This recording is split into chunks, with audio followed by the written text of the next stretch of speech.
අයිබෝවන් සුබ දවසක් ලංකේෂර් TV YouTube නාලිකාවට ඔයාලා හැමෝම ආදරෙන් පිළිගන්නවා. අපි අද ගේන vlog එක තමයි මුහුදු මහා විහාරය. මේ අතින් පේන්නේ විහාර මහදේවගේ පිළිරුවක්. ඔයාලට හිතනවා ඇති ඇයි මේ මුහුදු මහා විහාරයේ විහාර මහදේවගේ ප්‍රතිරූපයක් නිර්මාණය කරලා තියෙන්නේ කියලා. ඇත්තටම අපිට ඒක අදටත් හිතා ගන්න බැරි දෙයක්. මේකේ ස්ථාපිත වෙලා තියෙන ස්ථානයේ විදිහට කියනවා නම් පොතුවිල් මුහුදු තීරයට ආසන්නව තමයි මේ මුහුදු මහා විහාරය පිහිටලා තියෙන්නේ. ඉතින් මුහුදු හොලම් මැද්දේ මුහුදේ හොහඬ මැද්දේ තමයි අපි අද මේ මුහුදු මහා විහාරය වැඳ පුදා ගන්න ගියේ. ඇත්තටම සෙල්ලිපියකවත් කිසිම සාක්ෂියක් මෙතන නැහැ. මොන රජතුමාද මෙතන රාජ්‍යත්වයක් දරුවද නැත්නම් මෙතන මාලිගාවක් තිබුණද කියන්න ඉතිරි වෙලා තියෙනවා. මෙන්න මේ නටබුන් කීපයක් අපි ඉස්සරහට ගිහිල්ලා බලමු. තවත් නටබුන් කීපයක් තියෙනවා. ඉතින් ඒ දේවල් මුල් කරගෙන මේ ඈතින් පේන්නේ නටබුන් තමයි.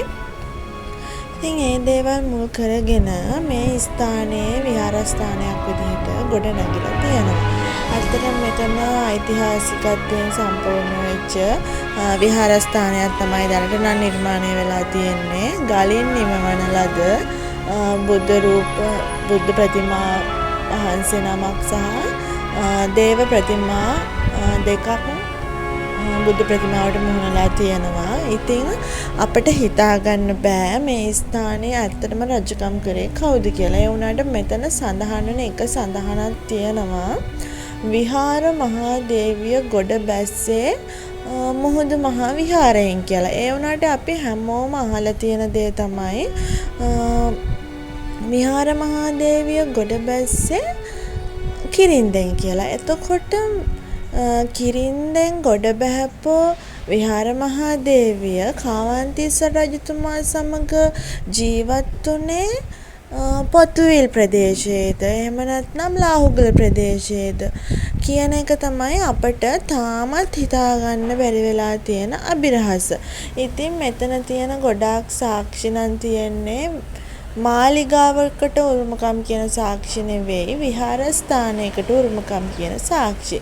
ඉතින් මේ බලන්න මෙන්න මේ ප්‍රදේශ මේ පේන මෙතන මේ තියෙන ප්‍රතිමා වහන්සේලා 89කට වඩා මෙතන තියෙනවා. ඉතින් පහුගිය කාලය කියන්නේ මීට වසර 2කට විතර කලින් මේ ප්‍රදේශයේ ඉඩම් කොල්ල කන්න ඕන නිසා මේ ප්‍රතිමා විනාශ කරලා තිබුණා. ඇත්තටම ඒක හරි ඇත්තටම කියනවා නම් දුක්බර කතාවක්. මේ විහාරස්ථානයේ තියෙන භූමිය තවත් මිනිසුන් විසින් අල්ලගන්න ඉංගා ගන්න ගිහිල්ලා මේ ප්‍රතිමා බොහොමයක් විනාශ කරලා තිබ්බ කියලා තමයි අපි හැමෝම දන්න කතාවක්. මොකද මේ හැම දෙයක්ම නිවුස් වලට ගියා. ඉතින් මුහුදු සද්දේ මුහුදු හුලං එක්ක අපි මේ දැන් ඉන්නේ මුහුදු මහා විහාරයේ. ඉතින් මේ තියෙන්නේ ඇතින් ඔයාලට මේ පේන්නේ අභිනවයෙන් ඉදිවෙච්ච චෛත්‍ය රාජානන් වහන්සේ. ඉතින් ඇත්තටම ලස්සන පරිසරයක්. මේ ඔයාලට පේන්නේ පොතුවිල් බීච් එක.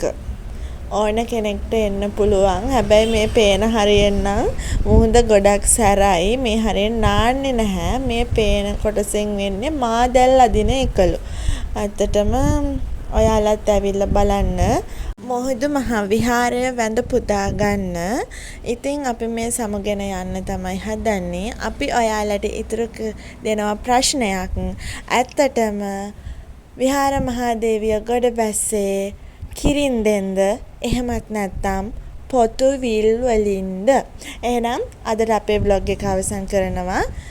බෙල් අයිකන් එක ක්ලික් කරලා තියාගන්න. අලුත් වීඩියෝ එකක් දැම්ම ගමන් බලන්න. අදට ගිහිල්ලා එන්න. හැමෝටම තෙරුවන් සරණයි.